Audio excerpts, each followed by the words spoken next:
The old woman then invited Hansel and Gretel into her house. "There's more candy in here, fresh candy, my sweets," she called to them, motioning them inside her house. Hansel immediately ran into the candy house, despite Gretel's cautious protests. After a while of standing outside, the old woman popped her jagged, toothed head out from the little house and beckoned Gretel. Come in, my, you're very pretty." With this, Gretel eventually followed inside the house. When Gretel entered the house, she immediately heard the gingerbread door shut heavily behind her. She turned around and noticed that the entire inside of the candy house was made of solid steel. Inside the house were bags and bags of brilliant gold coins. Gretel whipped her head back around to see that Hansel was locked up in a cage hanging directly over top of a boiling pot of water. This woman was no woman at all. She was a witch. "Now, go sit at that table, little pretty," the witch commanded Gretel.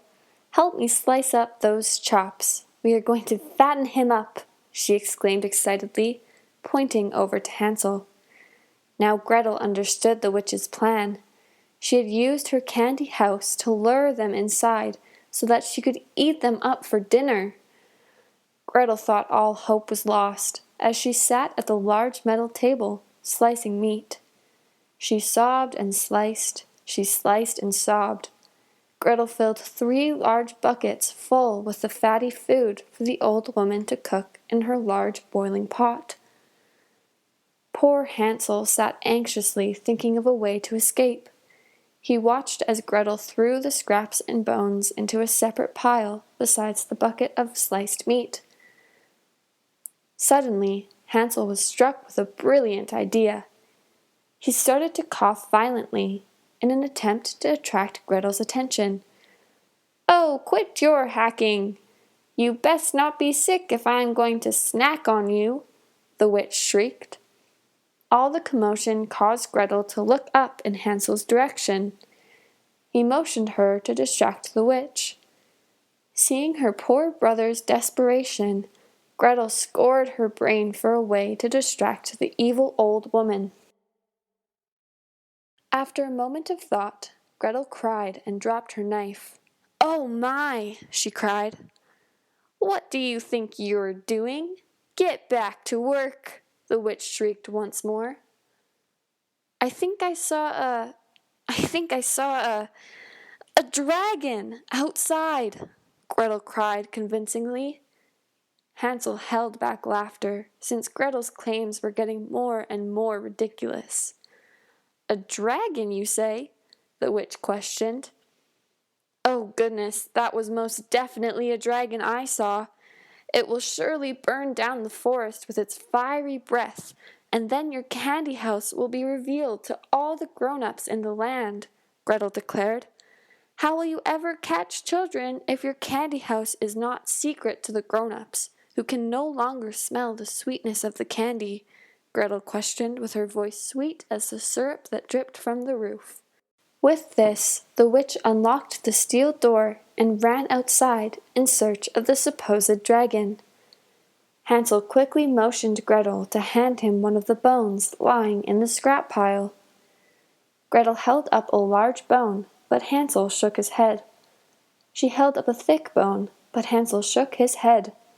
And then, from the bottom of the pile, Gretel found the thinnest bone of all and brought it over to Hansel's cage, for she knew what he would be using it for. He told her his plan just in time for them to hear the witch hustling back.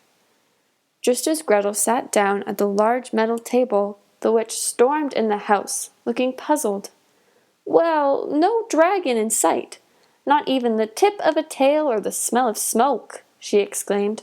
"Perhaps he smelled you coming," Gretel replied frankly, continuing to slice the chops. "Dragons have a sharp sense of smell, you know," she said curtly. "Humph! Chop larger. The larger the better, little pretty," the witch demanded, closing the steel door, but forgetting to lock it. As the witch focused on Gretel's slicing, Hansel quietly maneuvered the thick bone around in the keyhole of his cage. Clink, click, ding! Slowly and quietly, Hansel removed the bone and waited patiently for his plan to unfold. Once Gretel had finished her slicing, the witch walked it over to the pot, located directly underneath Hansel. "Well, what are you waiting for, little pretty? Help me get this food in the pot," the witch ordered Gretel. That pot doesn't look quite hot enough," Gretel said. "Why, we'll dip your little feet in and we can check," the witch sneered. "How can you trust that I will say it is hot enough? I will surely lie, and then the food will never be cooked for my brother to eat," Gretel replied. The witch furrowed her brow and looked from the pot to Gretel and back again. "Oh, I suppose you're right. Stay there. I will check to see if the water is almost at a boil," the witch huffed. Gretel remained behind as the witch approached the pot. Gretel waited for Hansel's signal. Just as the old witch brought the tip of her long crooked nose to the boiling water, Hansel kicked his cage door open. This gave Gretel the signal to push the witch into the boiling pot of water. The witch toppled over into the pot, just in time for Hansel to land right on her head, avoiding the hot water beneath his feet. The heat from the water melted the old witch into sweet, gooey syrup. The children ran out of the house once they had gathered the sacks of gold that the witch had stolen over the years from the other children that came by her candy house. Hansel and Gretel followed the path from which they first smelled the candy, until they reached the very small glade where Hansel had last dropped breadcrumbs. However, the children found that their breadcrumbs had been eaten and replaced by their favorite stolen skipping stones, by none other than that rascal bird that had stolen them. The bird chirped happily as it finished the last breadcrumbs. Apparently, the bird had been hungry too. Hansel and Gretel gathered their skipping stones in the bags of gold and made their way home.